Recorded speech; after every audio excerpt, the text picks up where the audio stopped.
call from a client who needed a red folder, and I was in possession of the red folder, so I had to race around, and now I'm driving half an hour to take the red folder to the client, and then I'm going to the gym. So I did have a kind of quiet, relaxed morning, reading, watching booktube, that sort of stuff, but then it was all action. My face is already red. We're about to enter a bit of a heat wave in my part of the world. And there were some comments on the last vlog about how some people are going into snow, and watching me in the heat is really kind of weird. But wait for the next few vlogs, because it's supposed to hit 40 degrees. That's Celsius. I don't know what that is in Fahrenheit. Next week, and it's just going to ramp up until then. So we've got to be prepared for that. So you'll see me a lot with red faces at 8 o'clock in the morning. Okay, the red folder. I have to get it there on time. Can I do it? I better stop vlogging and concentrate on driving.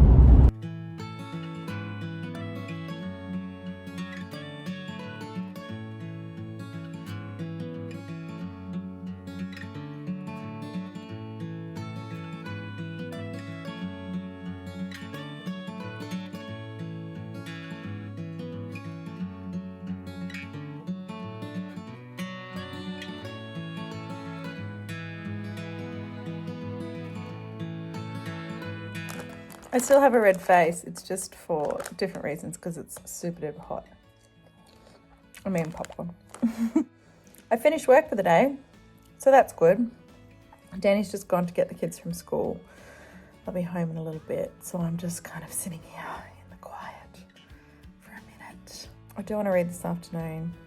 We're going to go out for dinner and watch a Christmas tree being lit up, because I love Christmas.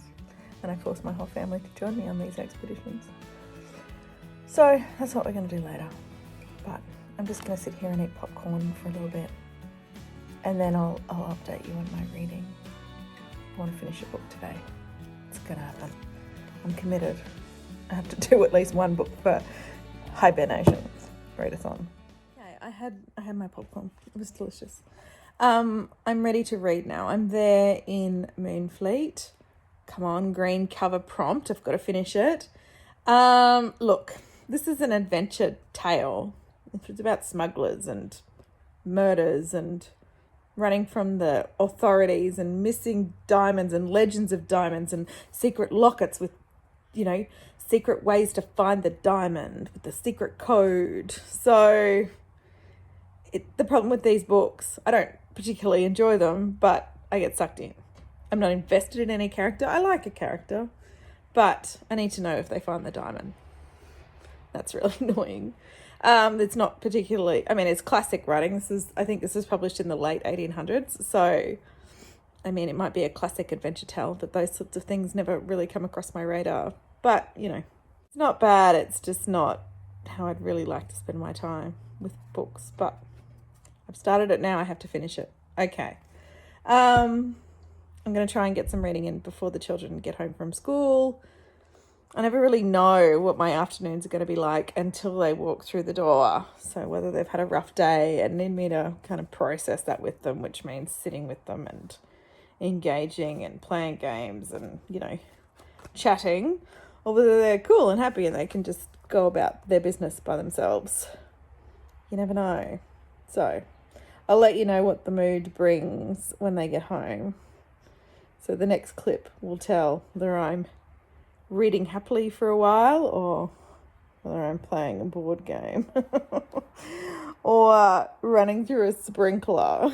What will it be? Suspenseful, just like this book. I finished it. My worst nightmare has come true. Not only was I disinterested in the story, but the mystery and the ending wrapped up with a huge coincidence. The fast-paced bits and the jail and all that sort of stuff were just kind of flushed, like, I don't know the words. There was nothing in depth about them. it just ended with the huge coincidence and him back where he started. There's the spoiler. I don't think I would recommend reading this book, but if you like action adventure stuff, maybe you'll like it. Mysteries, secret treasure, those sorts of things. Two stars. Sorry, John Mead Faulkner. It's not a classic for me. But at least I have finished one prompt for Hibearnation. So that's good. I made a little page in here. What's that? Moonfleet. I finished. I can colour that in with a great big 2 stars in the box. So those are the ones left on the list. I need to pick my next book. I just looked up when this readathon actually finishes, and it's on Sunday. So I have tonight, Friday, Saturday, Sunday to read 5 books. Yeah, right. The ones I do really want to read are The Woman in White, because I've heard so much about it and yeah, desperately want to read it. Hang on. I just found this letter inside this used book copy. When you have a few minutes alone, put your feet up with a glass of wine, sit back and enjoy. Ah, it's not for me. It was for Jackie from Vicky, but so nice when you buy used books and they have like little notes in them. I love that. So I definitely want to read this because this is prompting me to pick it up. So that I definitely want to read this true crime, The Journalist and the Murderer, because I've heard about it for years, and this could be a good prompt to do it. And then I definitely want to read this, which is the Birds on the Cover one. This is one of the 2020 Australian new releases that is on my list. So I want to keep continuing on with that project.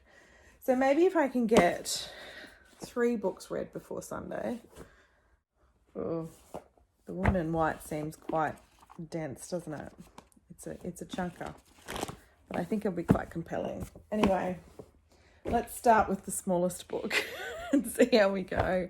I might try and get a start on that. We're going to go out for dinner. The kids are cool. There you go. There's the update. They're doing their own thing. So nice. Not so nice. I like hanging out with them, but it's hot. It's the end of a long day and I just want to read. And I have a lot of reading to get through. So we'll go out for dinner about 6, I think. So I have a couple of hours to sink my teeth into this. I'll let you know what I think when I get into it. Okay, this is not going to be an easy book for me to read. This is about... Janet Malcolm is writing about... What's his name? Somebody McGuinness, who wrote a book called Fatal Vision, which he sat on the trial in the defense team. He's a journalist, and he was asked by the defendant to write a book and to be in the inner circle of the defense team. And this man was accused of killing his wife and 2 children. Towards the end of the trial, McGuinness was put in a tough position because he got convinced that this man was guilty, and this man continued to maintain his innocence and went to jail. And then the book came out, and Fatal Vision, which I haven't read, and it was kind of this sort of working through of him realising that this man was in fact guilty in his mind. And that emotional tug of war between realising that this man, murdered his wife and 2 children and that he'd gotten to know him really well. So that's I kind of knew a bit about that before I went in. It's going to be hard for me to read because I don't do true crime. I just don't. I don't listen to podcasts. I like my bubble. I'm fine. I don't need to know and bury my head in the sand, whatever. But it's how I cope with things. And also non-fiction writing is very interesting. And It's a very matter-of-fact book. Lots of facts, lots of quotes, lots of, transcripts from the court and all that sort of stuff already. So that's why I'm going to have to take my time with this. This is not going to be the quick, short book, easy read that I was hoping for. But either way, it's intriguing, that talk about, journalists writing book about people or specific events, and kind of being taken into the inner circle of the people who are not as good as they're making out. And so then that once the book is released, and those people feeling like they're the victims in some way. Yeah. Interesting thinking, all of that. But I will take my time. Now, I am incredibly hot, so I'm going to do the only thing I know how to do to really cool down. Excuse the red bath. One day we will renovate our house and be rid of it. But I put my feet under the cold water. I don't know if this is a turning 40 thing. It's just a me thing that my feet always get so hot. Oh, this water isn't cold. Summer's here. Now my feet are sufficiently cold, I'm going to crack a seltzer and sit outside and take a breath. I might go find my husband. He's playing in his shed. Go and chat with him.